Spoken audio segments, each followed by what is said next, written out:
ากมาลงก็ได้เขาเรียกว่า VIP มาสั่งมีคนหนึ่งครับนี่สีฟ้าสีเขียวนะครับมาจากขอนแก่นครับเอารถกระบี่มาลุกเลยว่าท่านรถคันนี้ก็มูลค่าล้านกว่าบาทมาพี่น้องสิรอดป่ะพี่น้องสิรอดป่ะ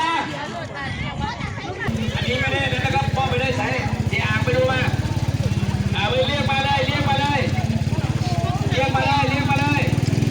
ไปแล้วครับเรียกมาเลยมอบเลยครับว่ากองเชียร์ดีเด่นไปแล้วครับพี่น้องไปแล้วโอ้ยสงสารรถนี่พงเลยไปแล้วพี่น้องไปแล้วไปแล้ว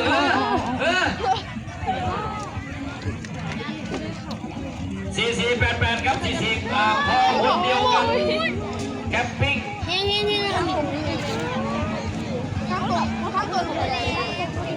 88ตัดออกป่ะ88ตัดออก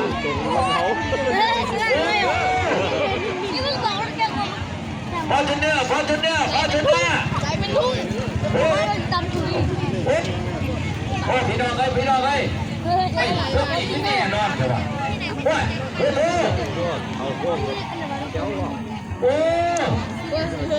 เอาโดดไอ้เบื้องในพูเลยโดดมา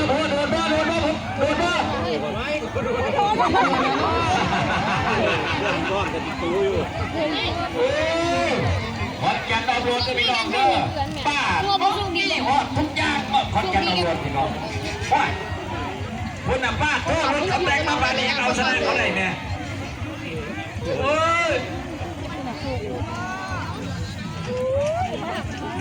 ก็สนุกดีนะครับโอ้ยเขาโค้งเธอเดียวแล้วเลยว่ะ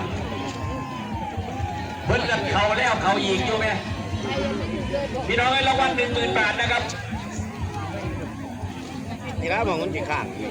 คนโทษไปดีแต่ว่าพอจุดเดือดจะเป็นเป็นอะไรนี่ก็จะเดือดเอาเรียนไปเนี่ยคนโทษเอาไปเปรี้ยวเอาไปเปรี้ยวเอารถคนเดือดจะมาไปเปรี้ยว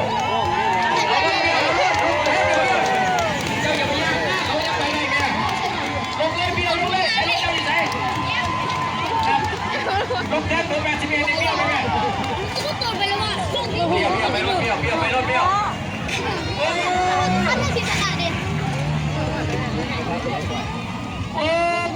เปรี้ยวไปไหมเปรี้ยวไปเลยนะเปรี้ยวมาลงแล้ว88นี่เปรี้ยวไปรุ่นไปมันใจอยู่แล้วไปเปรี้ยวพี่น้องครับอยากเห็นเปิดมาเลยมาลงเลยลงทีหลังก็ได้ใครอยากให้เปรี้ยวดินจีเอารถของปอรถฟอร์จูเนอร์ลงบ้างครับขอเสียงไปครับขอเสียงไปเอาละครับอยู่เลยนะครับเปรี้ยวดินจีครับบาทนี่เอาละครับ